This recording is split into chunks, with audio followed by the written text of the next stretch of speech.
Right, Yeah, right, definitely. right. Thanks, Gina. Boker Tov, good to see everyone on Zoom. Wow, isn't it nice to see everyone from near and far. And we actually have people today in the Bet Midrash, so that's very exciting and wonderful. Thank you for coming in person. It's wonderful to see you. I told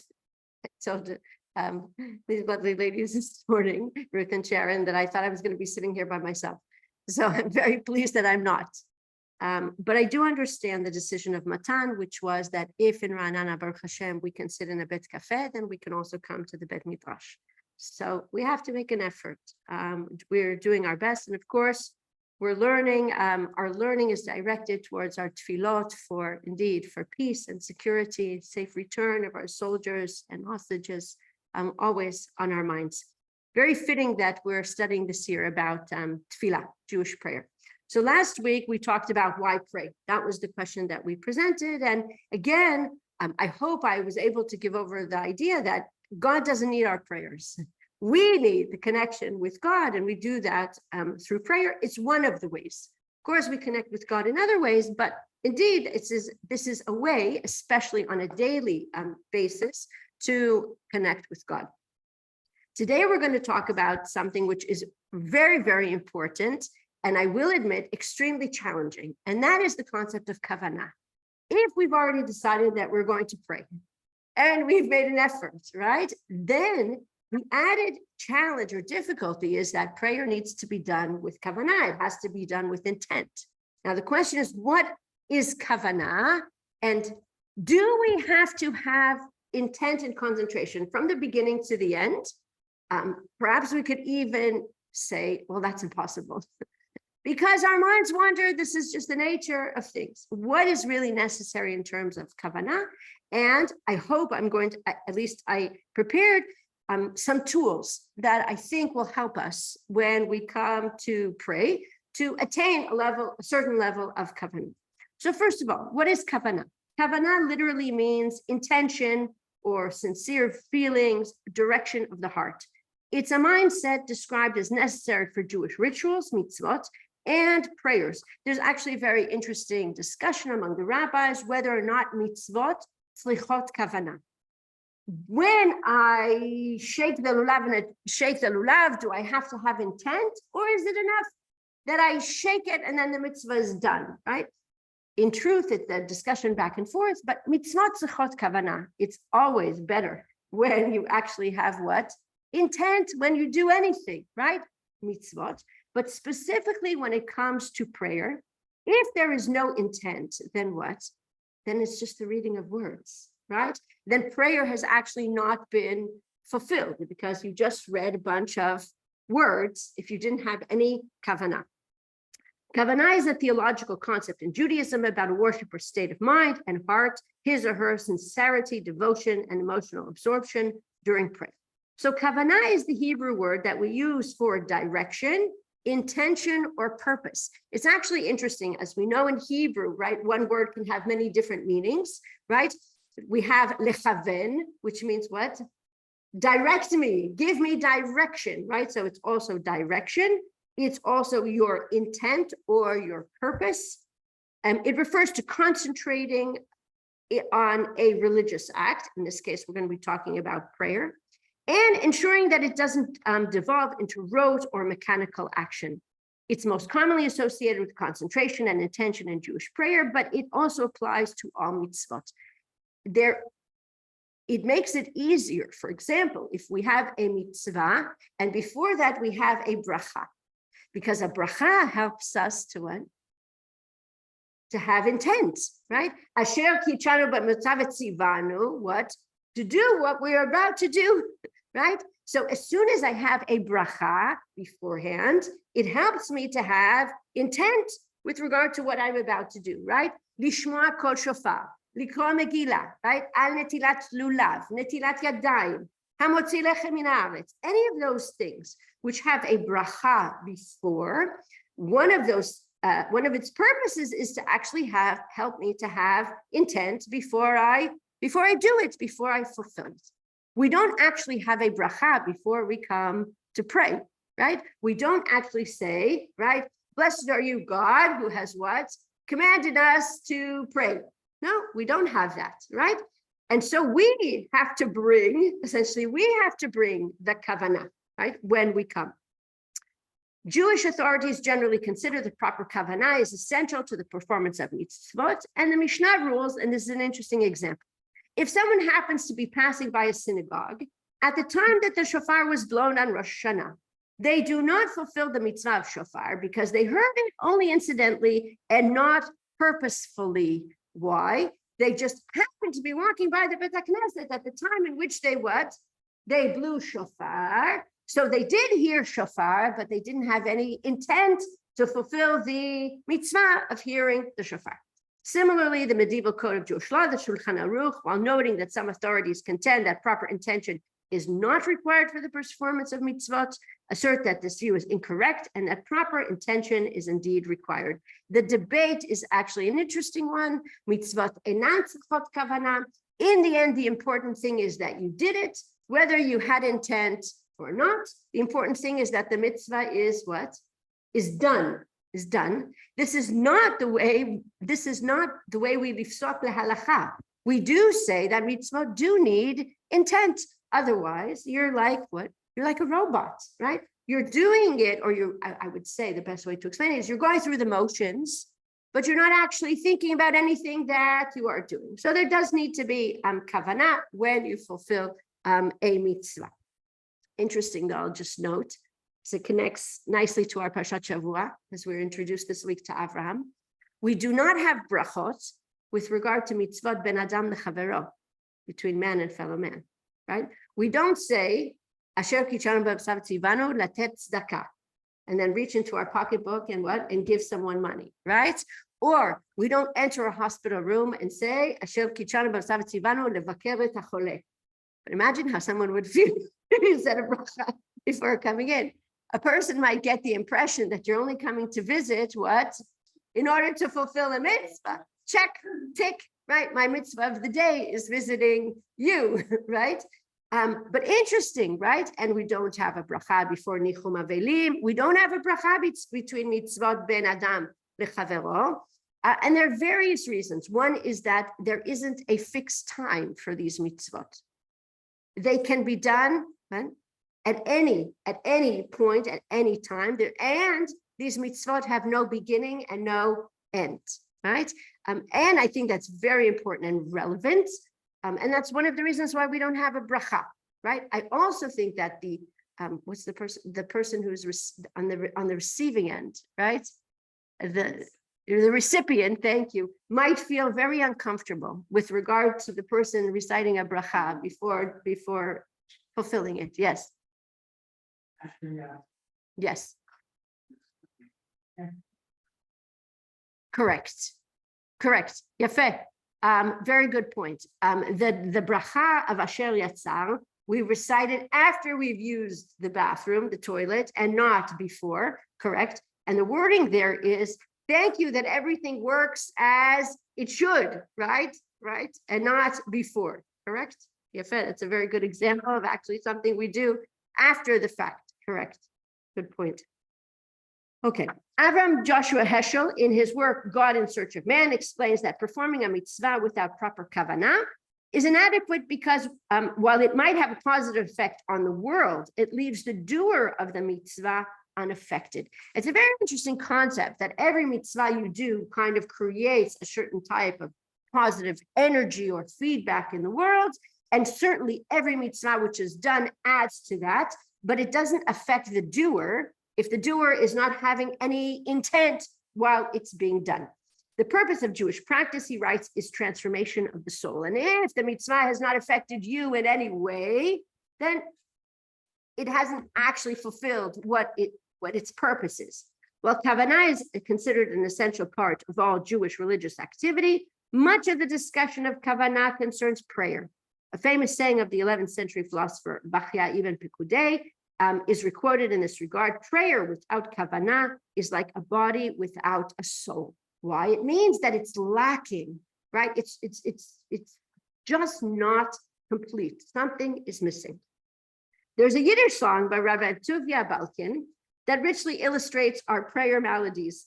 And this is a loose translation into English. Eating is easy, it happens itself. And drinking is easy, it happens itself. And sleeping is easy, it happens itself. Why isn't davening easy? It doesn't just daven itself, right? And there's so many things that during the course of the day, we kind of just slip into it. It's kind of easy. We don't have to give it too much thought. Why isn't davening that way, right? Why isn't it simple? It's not. A baby's instincts teaches him how to go through the motions necessary for survival, eat and drink and sleep naturally. How do we naturally attach ourselves to prayer? It's a wonderful question. And it's something that we struggle with, right? Something that we want to do, and yet it's challenging. So in his book, To Pray as a Jew, Rabbi Chaim Donim writes, reading from a prayer book does not mean that one is praying. It's a wonderful line. It's so simple, but so true. Why? Because a person says, well, I picked up the Siddur and what? And I'm reading the words. He says, that doesn't mean you're praying. It only means you're praying if what? If you have some kind of intent, right? If you have some type of intention. To transform reading into prayer, there must be at least a sense of standing in the presence of God. And this is our first, as it were, lesson in terms of what is kavanah. Do I need to have intent on every word that I say? The answer is no, because it's too challenging. That's the truth. And we'll see how many of the commentators write, and they wrote this hundreds of years ago, that it's very difficult because man's mind is very tarud, very busy, very difficult to concentrate. The minimum level of kavanah, which is necessary, is that I am standing in front of God. And if we've accomplished that, right? If we've accomplished that, then we can say that we have kavanah. Even if what? During the course of my prayer, my mind has wandered, or I don't understand every word that I'm saying, right? If I have intent that I am standing before God, this is the basic level of kavanah, which is necessary, right? And I think that when we open the Siddur, right, we do hopefully have a sense that is the case, right? That we are having an audience, right, in front of God. The Talmud teaches in Brachot 31, he who prays must direct his heart to heaven. Yichaven et libo lashamayim. This is the minimum level of kavanah in all prayer. If there is any mitzvah in which it is the spirit that counts, it is prayer. I underlined this and bolded it twice, meaning it's bold and underlined because it's very important. And I also put the source. It's the Shulchan Aruch and the Mishnah Berurah. Should circumstances make it necessary for a person to choose between saying more prayers without kavanah and saying fewer prayers with kavanah, the fewer are clearly preferred. I think it's incredibly important for people to hear this. That's how important kavanah is, but also how challenging it is to pray with kavanah. Then actually lehalacha, if a person knows that it's very challenging for them to concentrate for a long prayer service, then it is preferable for them to say what? To say less with kavanah than to say more without kavanah. And in that case, there are certain tefillot which are what? Preferable, or there is a certain hierarchy of what is more important and less important. Yeah. Wasn't this year, the year before, after Sukkot, taking the willows, Right. and I walked away. I get a very poor situation. And I walked away to depressed because I didn't understand where I am, praying, I'm doing this, but it's like, I was bored. Right. And then again, to come to terms myself. It's a very good point, and I think thank you for bringing it up. I think many of us struggle with the fact that Hebrew is not our mother tongue. And many of us didn't learn to pray when we were small. We came to it later on in life. And because of it, surely there are many things, especially on the holidays, which is once a year, not on a daily basis, that Suddenly we come to the Hoshanot, which is a very good example, right? And we're reading this very long text, and we know it's very important. We know this is important, right? And yet we come to the end of it and it's like, what have I just said? I don't even understand what I've said. In that case, because Kavanah is so important, read it in English, 100%. It is preferable to read or to do it in whatever language you understand than to struggle through the Hebrew and not have any kavanah, not have any kavanah.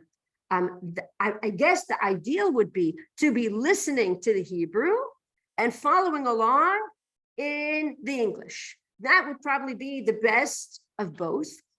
Very interestingly, I just read an article put out by the Reform Movement, which said that they are returning more and more and more to liturgy in Hebrew because they realize that it's very important. And 50 years ago, if you walked into a Reform shul, most of the tefillot would have been in English or in any other language. And now they're returning more and more to tefillah be'ivrit, recognizing that it's very important, first of all, for tradition's sake, but also the nuance of the Hebrew language, the strength of the Hebrew language, and it encourages people to study Hebrew, to be connected. And so I think the Hebrew is important. I don't want to say, let's get rid of it. And it's important for us to work on the Hebrew. The longer I'm in Israel, the better my tefillah gets because my Hebrew improves. So I understand more every time, which is it's a bonus, it's a plus. But definitely have a siddur in English, right? And follow along in English, or even pray in English so that you can have kavanah. And here again, the challenge is to find a siddur which speaks to you. The thou, thee, thou, thee, the very high, fancy, ancient English, perhaps is not the best translation. Look and find, I don't know how the Koran English, I think it's better, the translation of the Koran in English is a very good translation. The Art Scroll is also good. Again, each person has to find what works for them. I do know somebody who prays from a siddur which has the English underneath the line versus on the opposite page, which is a very interesting thing. Again, you have to get used to it visually. Instead of the English being opposite, it's actually line by line. But then as you dive in, you can actually visually see the English, right? As it were, verse by verse, right? So again, experiment until you find a siddur that's best for you. And again, it's dynamic. You might say, oh, now I've outgrown that. I can move on to something else, right? As my Hebrew improves. But thank you for bringing that up because I think we all feel incredibly challenged. Slichot is another wonderful example, right? For years and years and years, I went to Slichot and I said, what am I doing? Mumble, mumble, mumble, mumble. Come home. I was supposed to feel something, supposed to be moved. Nothing was happening. I was feeling very frustrated. I said, well, this is very important. It's before the high holidays. Have to go to Slichot, and yet nothing, so if that's your realization, then you have to make a change. You have to empower yourself, right? To make it understandable, to be able to follow along. So I think that's important. Thank you.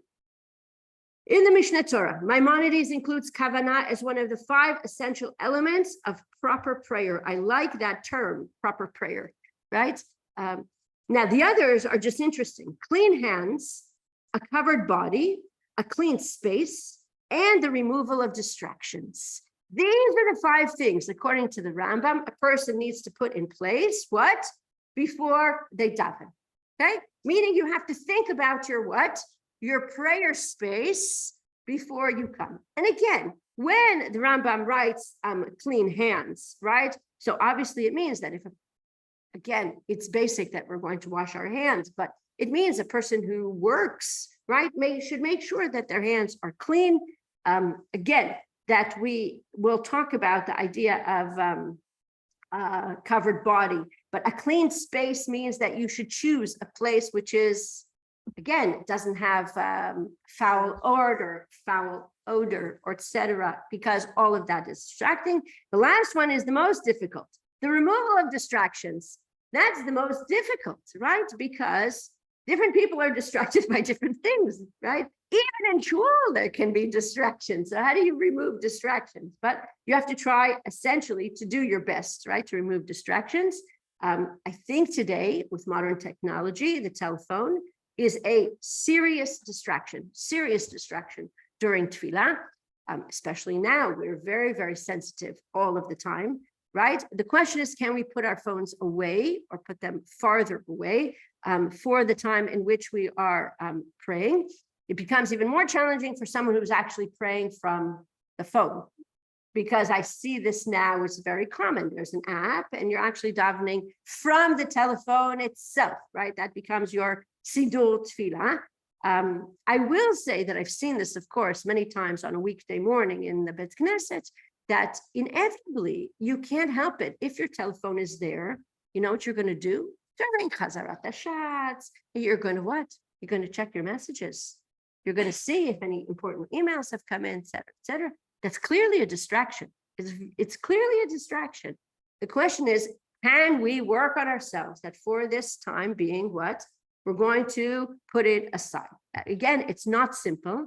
I know people are challenged. If the phone rings, do I answer it during tefillah, right? Do I ignore it? Do I answer it? It could be something important.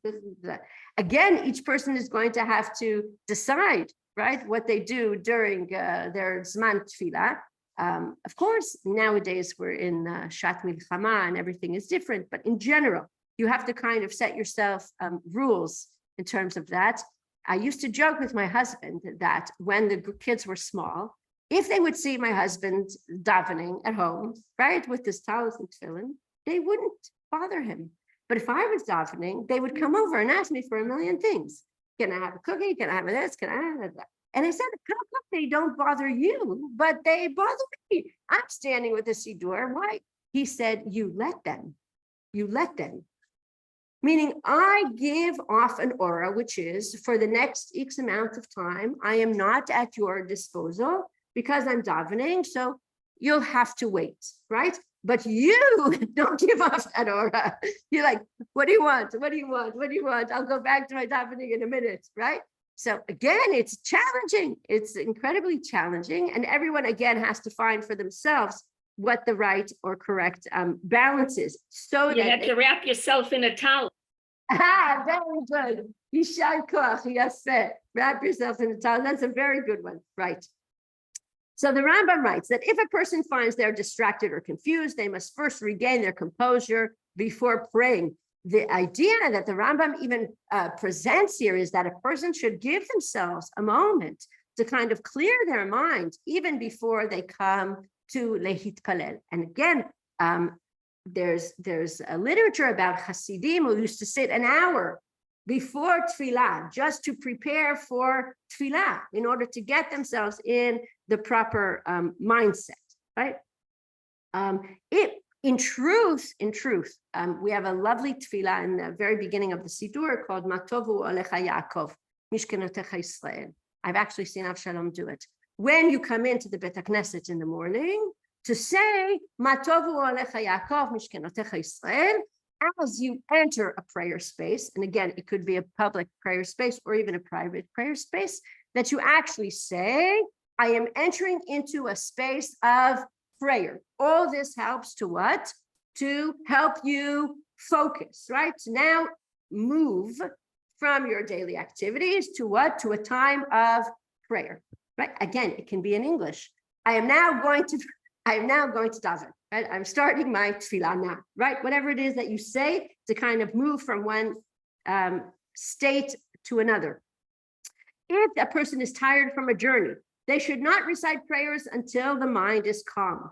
Kavanah requires both freedom from extraneous thoughts and distractions and the cognizance that a person is standing before the divine presence. And Maimonides advises that one sit for a while before beginning prayers, approvingly citing the practice of the pious to meditate for an hour, both before and after praying. Now, can you imagine if a person had that much time on their hands for an hour before tefillah and then an hour after tefillah to kind of sit in meditation? How wonderful that would be. But the idea is that when we begin to pray, we should make an attempt to clear our minds from other distractions. I'm not saying that this is an easy thing to do. It's a challenging thing to do. But it's something which we should attempt to do. But it's interesting that the Rambam brings examples. If a person is very tired from a journey, then perhaps they should wait, right? or if a person is very, distracted, right? Then perhaps they should take a few minutes and pause, right? Even before opening the Siddur. Today you would say, right, take a few cleansing breaths, right? Help yourself, right, to relax so that you can then daven.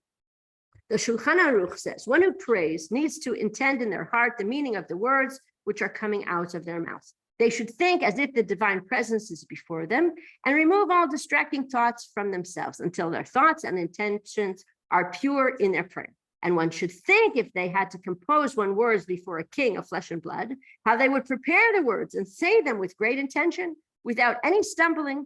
Hence, one should do this all the more so before the King of Kings, the Holy One, blessed be He, who sees all thoughts. Says the Shulchan Aruch, first of all, as the idea that besides the intention that we are standing in front of the King of Kings, we should also attempt to understand the words which we are saying. That's also an element of kavanah.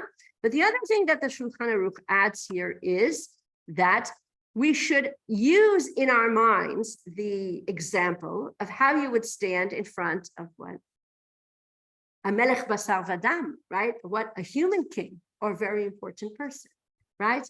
And help you to make that transition. If someone very important, I just had a memory that in the Jewish day school that I studied in California, once a year, the Jewish Federation would come, okay? And they gave money to the schools, right? This was a big thing. On the day that the Jewish Federation came to the school, what? Like everything was shipshape, you know, the class, the teachers, the students, like we were all what?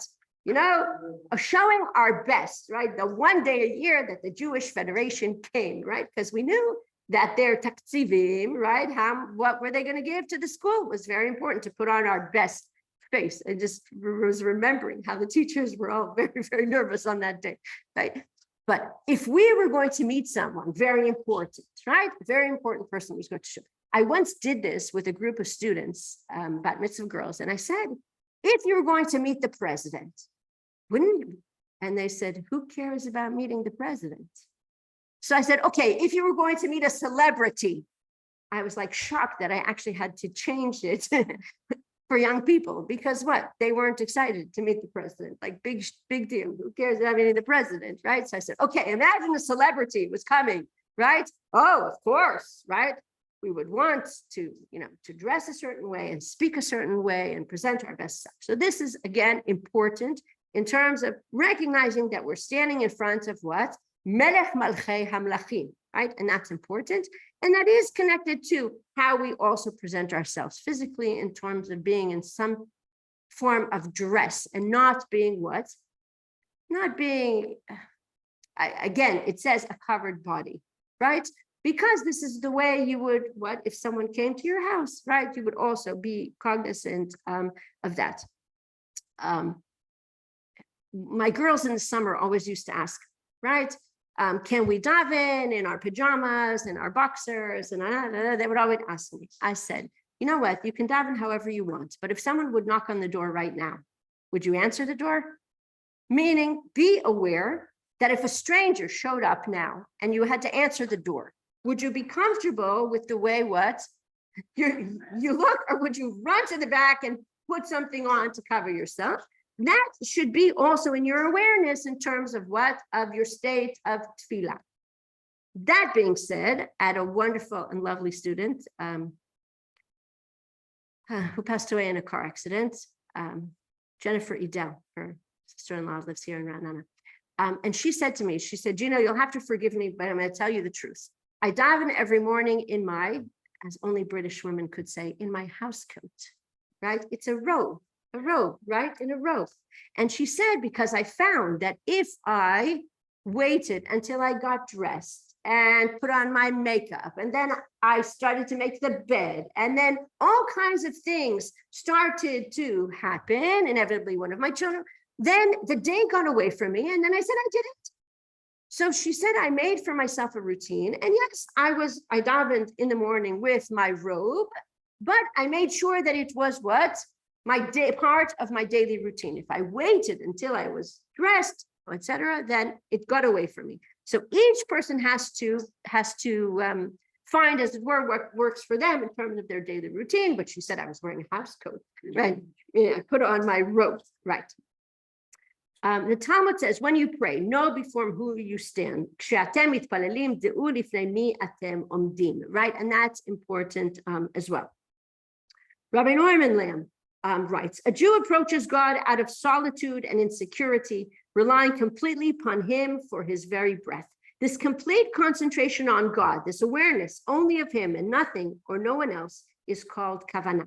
Without kavanah, prayer becomes just a senseless repetition of words. The approach of the Jew to God must be out of a sense of isolation, of insecurity, of defenselessness. There must be a recognition that without God, no one of us has any security at all. Now, perhaps it sounds extremely extreme to say, and especially if I'm in a room with many other people and we're all praying together, but there is a certain sense of me and my connection to God. And prayer is very personal. Although we will talk about this, that we pray in the plural, it's my personal connection with God. And every person sitting next to me, it's them and their connection with God. And we're all saying the same words, but everyone's intent is personal and it's their own intent. And that has a very important place. And I think we come to tefillah with a recognition that we only make requests in front of God and praise him and thank him because it is from him that we receive it, and we are grateful to him, and we ask of him because this is the right place, as it were, to go. There is a very famous, they made a film out of it. It's a story captured by, if I'm not mistaken, it's Elie Wiesel, in Auschwitz, in which a group of people put God on trial for the atrocities of the Holocaust. And they debate back and forth using all kinds of very interesting arguments, like a lawyer, right? And they debate back and forth, right, with regard to, is God right or wrong in terms of everything that has happened, and back and forth, and there's a huge debate. And at the end of the debate, the decision is that God is guilty. And when they finish, they say, okay, now it's time for Ma'ariv. And he says it's almost so absurd, this dissonance between God is guilty for the atrocities of the Holocaust, let's daven Ma'ariv. But he says, although I was angry, I never lost my faith and my belief in God. I directed my anger towards him, right? Meaning I didn't lose my faith and my belief in God, although I directed many, many angry things in his direction. And we know that we learn about tefillah from Hannah, and Hannah is very bitter that she is struggling with infertility. And she says, Ani marat nafesh. She is very angry at God. She's upset. She says, you created me as a woman, and yet I can't have children. You know, as my children would say, "C'est pas fair." And she's angry, right? But her prayer is still what? Directed towards God. So it is a very, very personal recognition as well. Rabbi Eliezer Melamed has a wonderful series called Pninei Halacha, and this is, again, contemporary Posek Halacha. And he writes with regard to people who find it difficult to concentrate. And I think that's all of us. Okay. Again, I'm saying in general, we live in a time and place in which it's very difficult to concentrate. There are so many distractions every second of the day. Well, constantly, there are barrages of noise and distractions all of the time. So he writes, and it's just very interesting because I have the book, The Fundamentals of Laws of Prayer. This section on Kavanah actually comes under Women in Prayer. So you'll take note that all of it is written in the feminine, which is very interesting. Prayer is considered avodah shebalev, worship of the heart. Therefore, its essence is dependent upon Kavanah. There are two kinds of Kavanah in prayer. One is a general Kavanah, where the person praying stands before the Supreme King of Kings, filled with awe and love. And the second is a specific kavanah, concentrating on the words she utters. That's why I'm saying, pay attention. It's actually all written in what? in the feminine. It's very interesting. Of course, it applies to everyone, but he's writing it in the section of women and prayer, right? People are initially different from one another. Some can focus effortlessly, and though they repeat the same words every day, it's easy for them to follow each word and mean them. I would like to meet these people. I would like to meet them, but okay. Others naturally find it difficult to concentrate, and the more familiar a subject is to them, the harder it is for them to focus on it. Meaning, actually, it's very interesting what happens, and I've heard this from many people. During the 10 days of repentance, where we have little additions in the tefillah, meaning we swap out Ha'el HaKadosh, HaMelech HaKadosh, because because it's new, I'm actually what? I'm paying attention. I'm actually paying attention more on my tefillah, because I'm very aware, or Rosh Chodesh, when I have to add what? Right? Elohim, right? Eloheinu v'lo avoteinu. I'm paying more attention because there's something different and new. But when it's the same tefillah that I say what? Every single day, the more familiar it is, it's actually harder to concentrate because of the familiarity. I would say the same thing with driving. When you're going to a destination where you've never been, what are you doing? You're paying attention to the road. You're really paying attention to the road. But when it's a journey you've done a million times, I'm afraid actually to admit this, but sometimes I say, how did I get home? I mean, I know I got home. I know, but what? My mind was somewhere else, and I did the journey literally without thinking, right? So it's the same in terms of the tefillah. But he says, try as they might to have kavanah, their thoughts wander from one matter to the next. Despite great effort to have kavanah while reciting avot, the first bracha of the Shmona Esrei, their minds are flying away, and suddenly they find themselves saying Slach lanu, seventh bracha. They attempt to refocus, but their minds wander off again. Before they know it, they are already bowing for Modim Anachnu Lach, 17th bracha. I think it's beautiful how he describes what can happen to any person, right? He says what? You really start out with very good intentions. You do, right? I'm going to concentrate. And before you know it, what? You're doing this and what? And you're doing this and you're already that. And you say to yourself, what? How did I get here? So I'm already at the end, right? Even in the time of the Talmud, there were Amoraim who lamented the difficulty of focusing during prayer. This gave me a tremendous amount of comfort. I said, if it was so hard for the great rabbis, then, okay, meaning we're only human. And they admitted it. Look what it's written in the Yerushalmi and Brachot, records that Rabbi Chia says that he was never able to have kavanah throughout his entire prayer. So there's hope for us, right? Once when he tried to concentrate from the duration of his prayer, he began wondering right in the middle whether minister A or minister B is more important in the king's eyes. What is that? The modern equivalent is what? Politics, right? He started in the middle of his davening to start what? Thinking about what? Oh, who's gonna in the local elections? Is that? He was thinking about politics, right?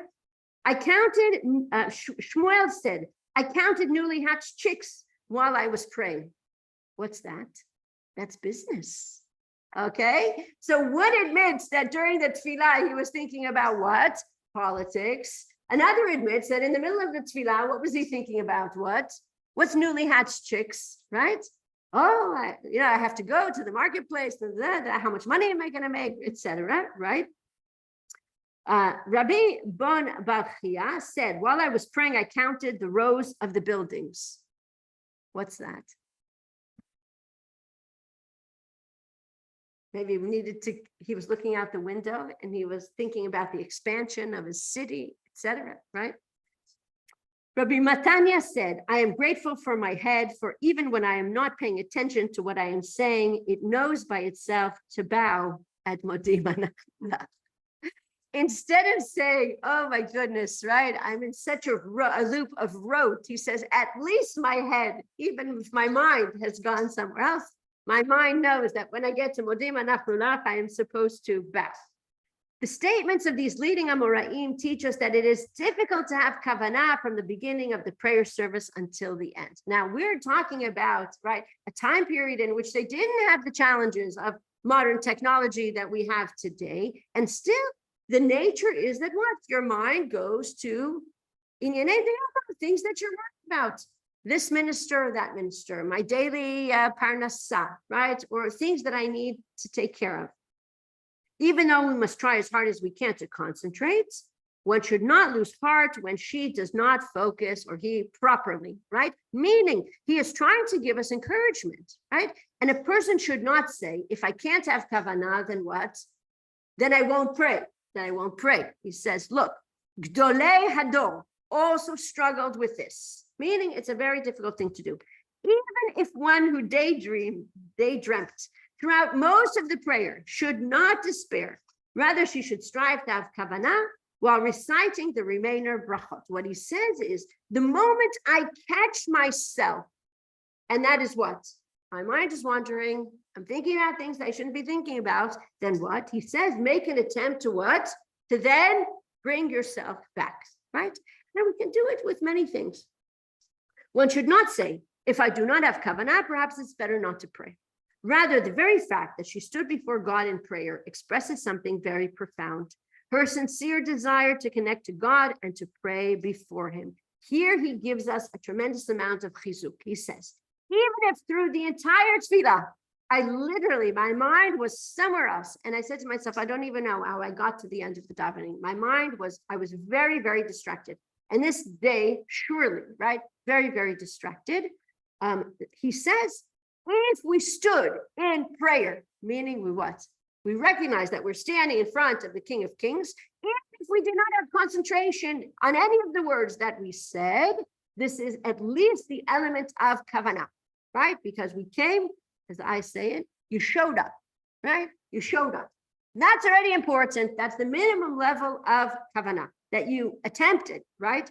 And you stood in front of God.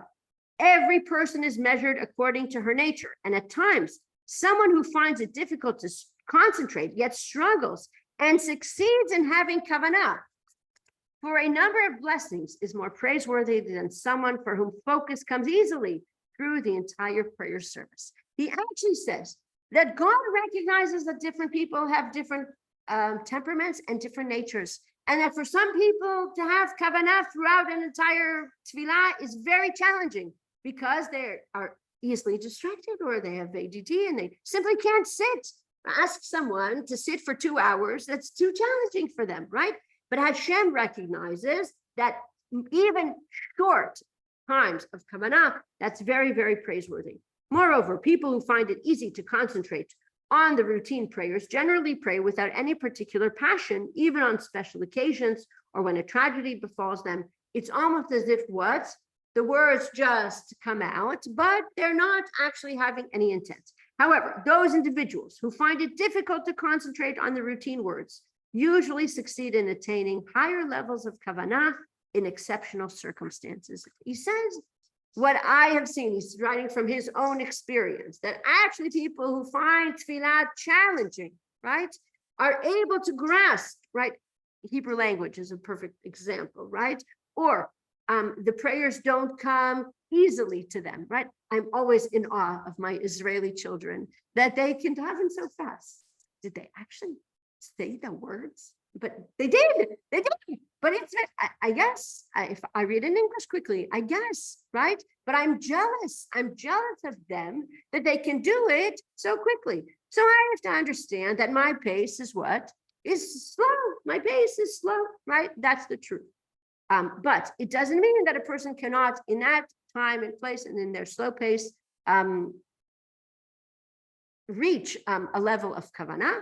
I would also add that sometimes a person would make a choice that praying quietly to myself to catch up with the tzibur is going to be too challenging because it's very hard to what? To close out what? All the noise of what's happening around me.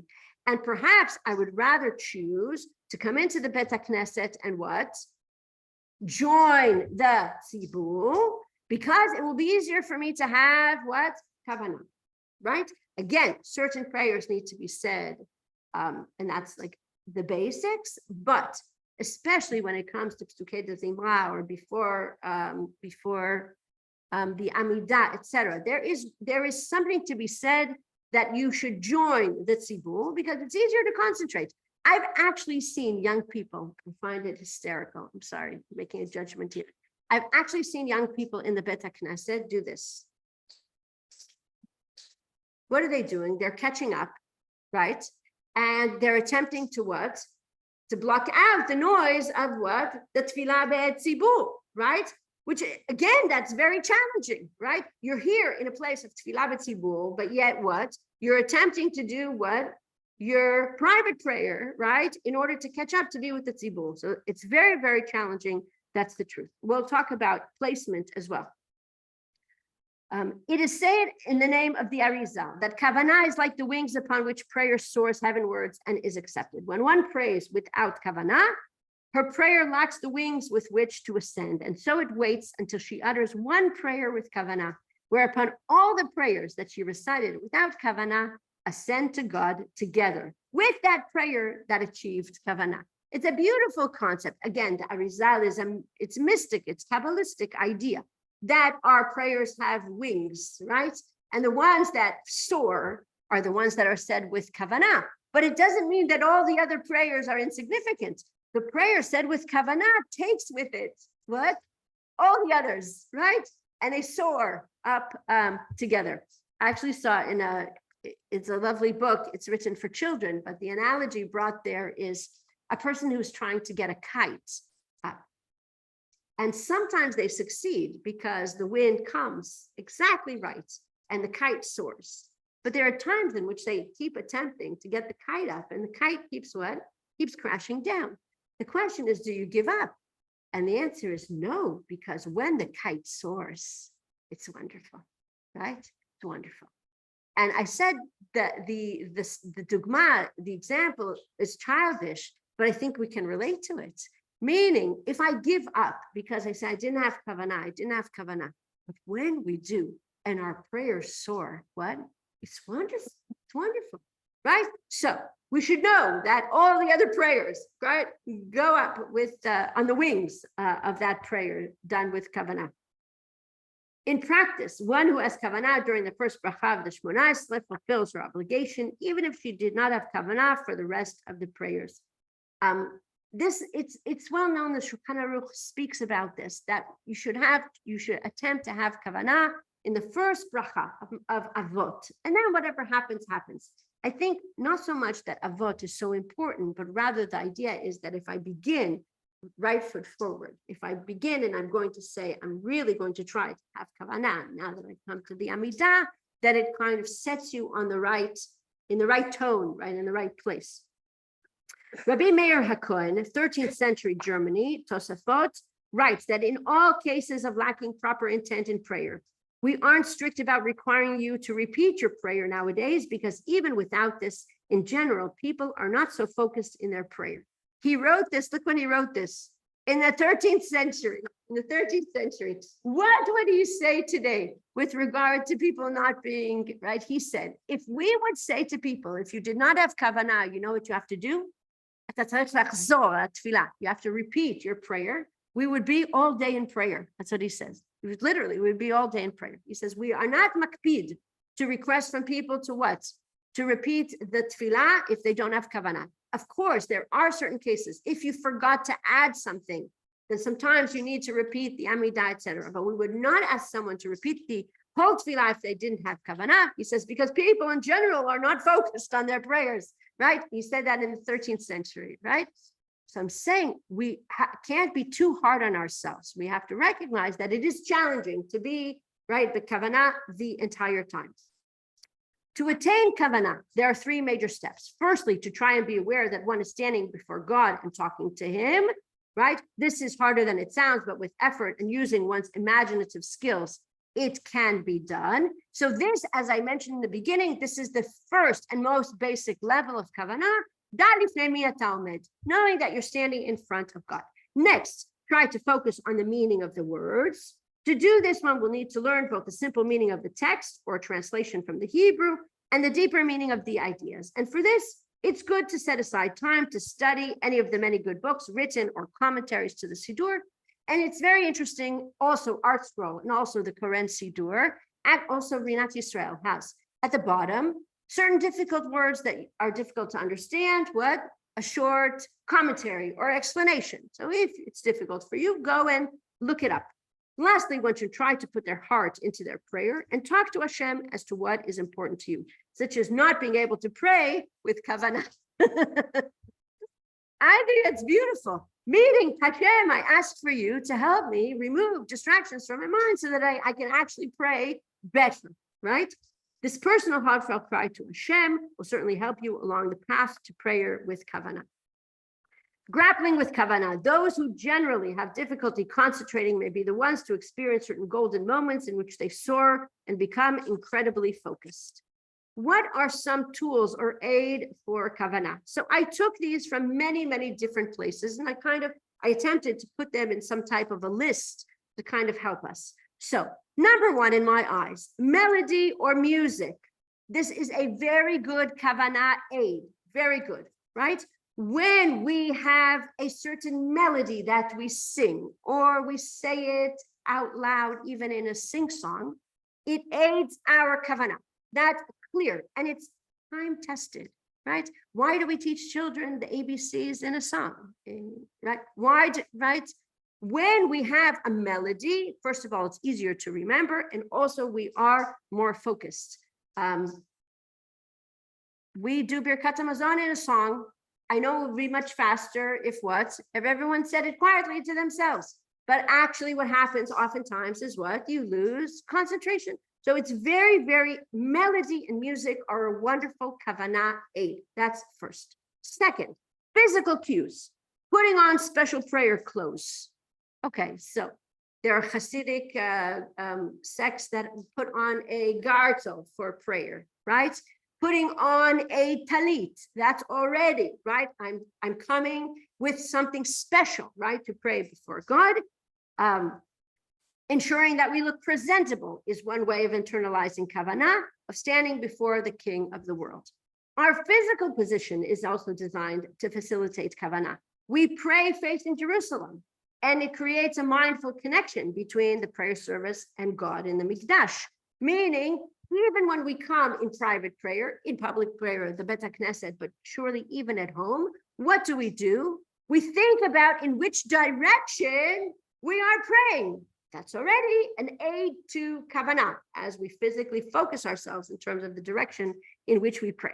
We take 3 steps forward when we begin the Amidah, as if we're entering to see the king. And when we finish, what do? We take 3 steps back. This is a physical cue to help us have kavanah that we are standing in front of the king. So these all are kavanah tools or aids. We bend and we bow at certain points. This also helps us to be more focused, right? If we say Baruch Atah and we bend, or even Aleinu Shabeach, whatever it is that we do in which we bow or we bend, it helps to bring us to focus. We sway and we close our eyes. This also helps us to concentrate. To stand still for a long period of time is very challenging. What have we done? We shuckle, right? Swaying back and forth actually it's helpful. It's helpful in terms of kavanah. It's very, very difficult to stand still for a long period of time. And so we might not even be aware of it, but our bodies almost naturally do it. Yes.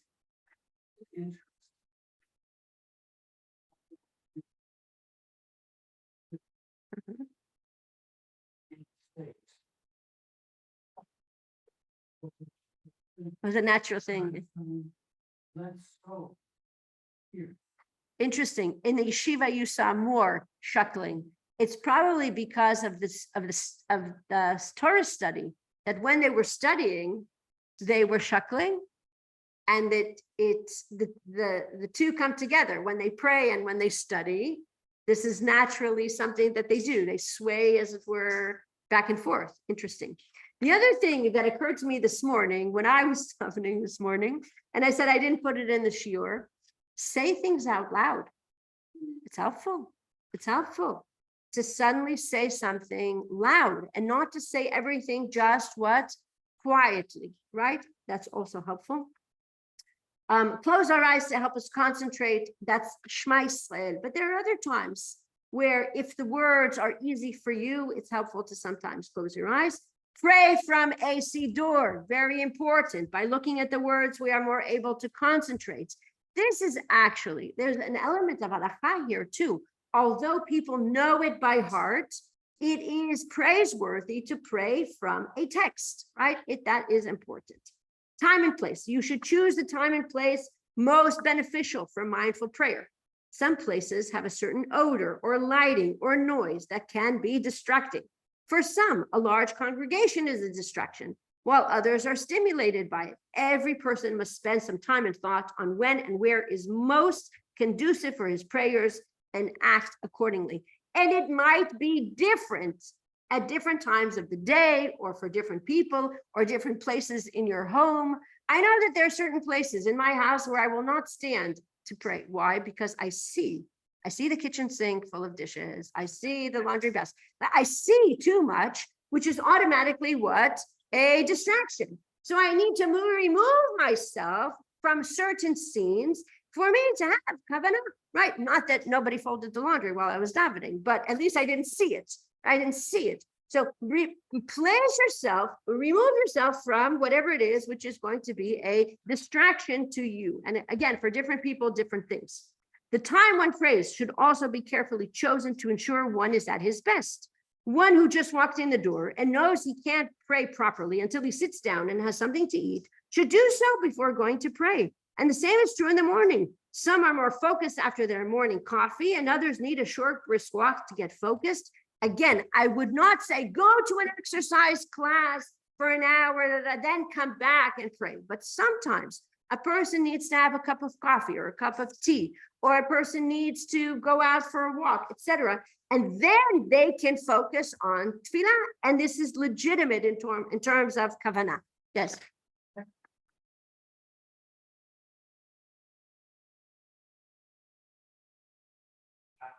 Correct. You are not supposed to do any other things before tefillah. Correct. But here it's a very interesting balance, and that is kavanah is so important that if I feel that it's necessary for my kavanah, again, for many people, a cup of coffee is essential, right? Or even the yeshuv dat, right? To take care of some things, whatever. And now I can be free, right, to pray in the morning. Correct. Two opposite poles in Jewish prayer. There's a specific difficulty of Jewish prayer. There are laws, how to pray, when to pray, what to pray, and these are all fixed times, fixed ways, fixed texts. On the other hand, prayer is supposed to be worship of the heart, an outpouring of the soul, a matter of kavanah. So what do? We have two challenging things. We have keva and kavanah. We have the element that we have a text, and this is what we're supposed to say, and we're supposed to do it at a very, very specific time. And then at the same time, we say, what? Let your heart, what? These two things seem to negate each other, right? You give me a fixed text and you tell me to say it at a fixed time. And then you tell me what? Let your heart soar. How do two things, right, go together, right? Because prayer is viewed as central to religious life, it cannot be dependent upon uncertainties of mood and spirit. As a result, Jewish ritual established set prayers at certain times and certain seasons and certain occasions. And within this formalized context, we are expected to pray with kavanah. It's often the case that keva and kavanah are thought to be polar opposites, right? And it seems that we can't achieve them both together. But in reality, we can do them both. And we do not have to embrace one and reject the other. The goal has to be to blend the two in an instance of heartfelt tefillah in such a way that the familiar, the keva, actually helps me have kavanah, a heightened awareness of old and new intertwined. It's actually because the tefillah is familiar and it's not so new that I'm breaking my teeth, that I am able to come to a place of kavanah, right? Again, it takes time, but it will be more comfortable to recite your prayers b'keva, and it would be optimal that actually every time I look at the text, it's new for me, but that's not the case, especially on a daily basis. That it's something fixed a text and a fixed time, like from the word kavua. Since that can be hard to do, the next best thing is to exploit the routine of tefillah so that the familiarity becomes a means of helping each individual move to a deeper level of spiritual life. It's an interesting concept. Because it's familiar to me, I can actually use it as a tool for kavanah. Because it's like something familiar. It feels good. It's like a child, the blankie, right? Oh, it's very comforting. I know this. I say it every day. And because it's familiar to me, I can use it as a tool for kavanah. Again, it's challenging because of the concept of rote, right? Wow, Kol Nidre once a year. That's amazing. It's once a year, right? But there can be something in the familiar which can help me have kavanah because it's familiar, right? And it feels good and it feels pleasant and comforting. It can help me have kavanah. Heschel, in his book, Man's Quest for God, writes, "How grateful I am to God that there is a duty to worship, a law to remind my distraught mind that it is time to think of God, time to disregard my ego for at least a moment.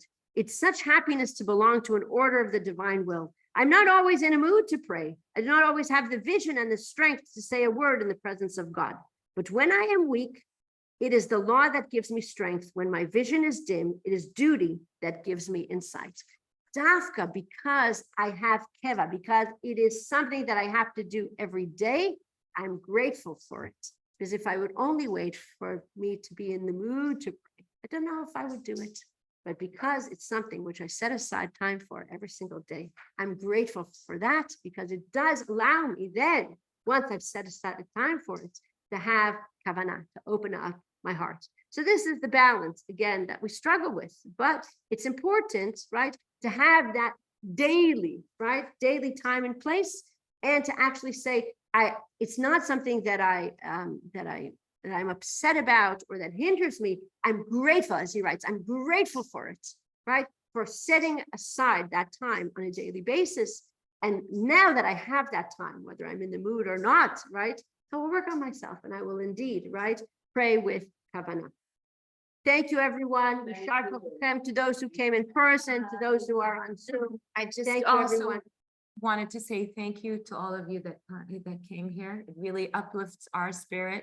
And thank you, Gina, for pulling it together. It's not easy at these times to even know what to say, but we really want to strengthen one another. And we know Hashem we know that we will persevere. We are strong. And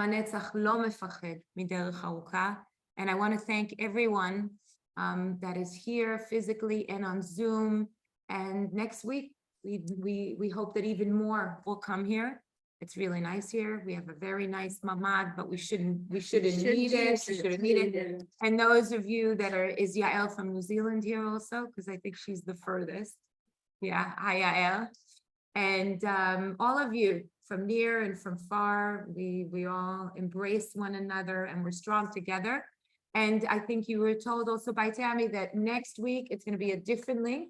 Those of you who haven't signed up, I know that many have signed up. Those of you that haven't, you can sign up either online or if you have any trouble, we are here in the office every day. We can help you. Okay, so. Can I ask a question? Can I ask a question? Oh, if it's so hard to concentrate, why is it the davening so long?